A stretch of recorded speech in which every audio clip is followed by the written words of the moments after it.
Howard, aka the Hypnopunk, here from Hypnosis, here with the great Anthony Jacquin. Good to meet you at last. Great to meet you too. Big inspiration for me over the last 10 years in hypnosis, and I have 5 questions I'd like to ask you, if that's okay. Let's do it, I'll do my best. Awesome. How has your approach to hypnosis changed since you started to now? That's a good question. I guess it's got simpler. The language I use is clean and clear, rather than me thinking I need lots of special language patterns and secret techniques. I still love the language, I still study it, I still enjoy a cleverly structured sentence, but more than that, I think we just need to mean what we say.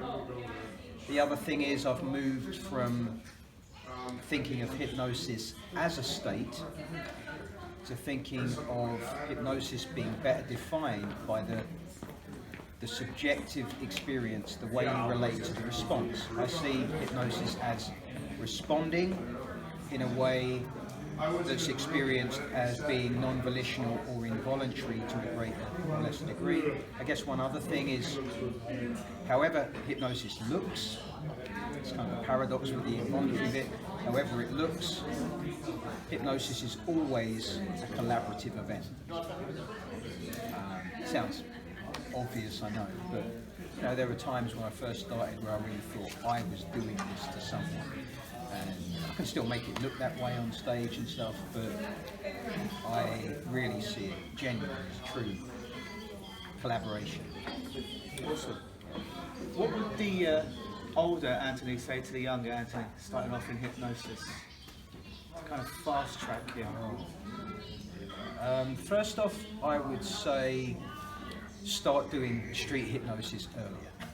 I did 6 years just doing therapy, and even the early part of that, when I barely had a client, I'd have to wait months to hypnotise someone again.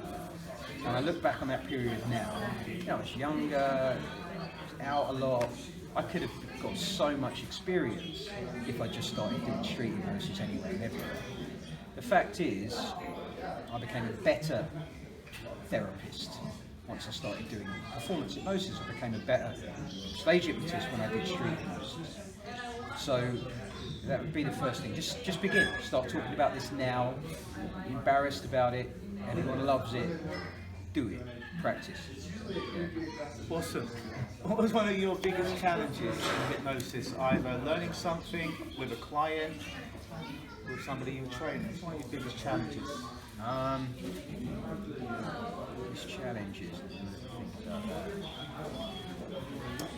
I guess not the biggest challenge, but it was information overload at first, and I think a lot of people go through it. I love the subject and I love studying and enjoy watching videos, reading books about hypnosis, but I was drowning. Paralysis by analysis is how someone put it. You're just like, what's the best way of doing it? When I teach people hypnosis now, I know you've heard this analogy, but I sometimes say, famous saying in magic, a magician has 6 tricks, they do thousands of times. Someone told me that yesterday. Yeah, and an amateur has 1,000 tricks, they use them once or twice. The point is that if you stick to those 6 tricks, doesn't mean you can't expand later on. They will teach you everything you need to know about magic. The soft skills, how to approach people, how to deal with difficult people, how to make the most of good fortune. It's the same with hypnosis.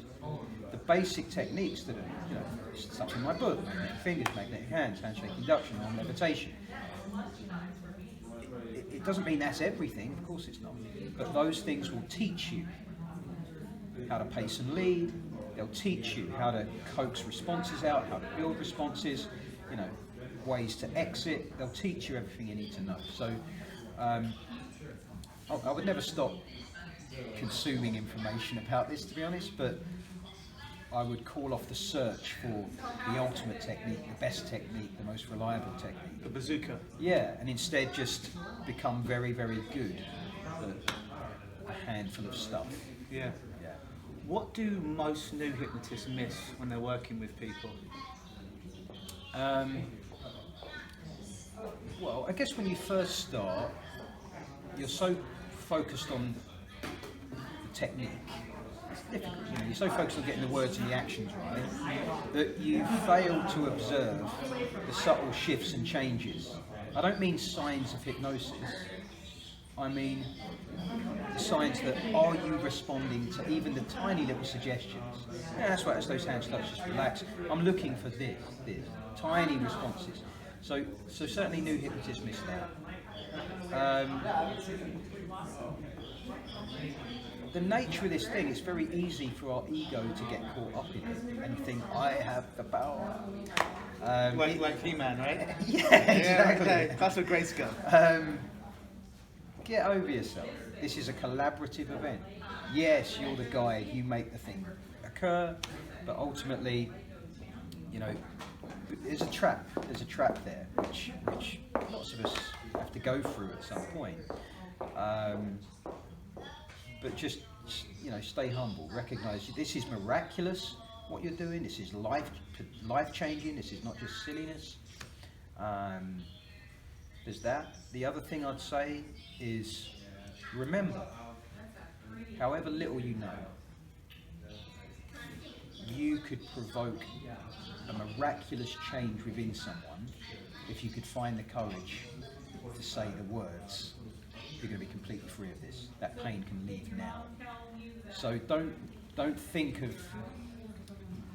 those things that seem more miraculous. Don't think of them as advanced techniques or needing years of, you know, stuff to do. Things like pain control. I didn't suggest that kind of stuff for people for a long time. If someone's in pain, you know, I can't just go over there and say, hey, you can be free of that. But I've seen it now so consistently that, and often that more miraculous stuff, if anything, the technique's simpler. There's less to say. So just get stuck in and you know, be prepared to get a bit of egg on your face, as we say in the UK. Doesn't hurt that much. If working with clients, if you could only do one technique or share with them one shift in their perspectives, just one thing you could give people that would kind of be, even though it doesn't exist, that bazooka to get that biggest shift in them overcoming stuff, what would be that frame, that way of looking at things, or technique? What you mean therapeutically? Yeah. Well, the technique I will use in almost every single first session that often does all the heavy lifting is parts, I call it a parts negotiation, parts work, parts therapy. The way I do it is very similar to a 6-step reframe. You can find that on the internet for free. I've achieved great results just with that for almost any kind of issue. So I will often start there. All the techniques I use are kind of, I say they're transparent. By that I just mean they can be pointed at almost anything with a bit of adaptation rather. The arrow technique by my dad, not meaning to just promote our stuff, but it took me years of him doing that, which, you know, to producing complete pain relief for people with chronic pain. Years of doing that before I could accept this isn't just Freddie power. This isn't just a one-off. You know, because it's so bold. But that arrow technique, again, now we've released it as a product and it's out there in the community. People are putting psoriasis, tinnitus, cluster headaches, trauma, abuse, gone. So that would be in my top 3 for sure. I guess if there was a number 3, it's direct suggestion. Create a response, you know, perhaps raise some emotion, but create a response and directly suggest this away, like abracadabra. I create what I speak. Again, I got into this via the indirect Ericksonian vibe, language patterns, all that stuff. And I still love it, but if I'd known now what, you know, known then what I know now, I could have got more results quicker by using plain old English. Beautiful. Anthony Jacquin, how can people find out about you? You can find out about me by visiting my personal website, which is Anthony with an H, anthonyjacquin.com. I run a training company of my father, Freddie Jacquin, which is the Jacquin Hypnosis Academy.com, the arrowtechnique.com if you want to see some videos about our technique. I spend too much time on social media, so probably see me on Facebook. Ask me a question if you've got one, and don't hesitate. Whatever it is you're into, personal development, trippy experiences, helping people, performing, selling stuff, doing a sport, get hypnosis in your toolkit and you will enhance what you do. Awesome. Thank you for your time, buddy. Appreciate it.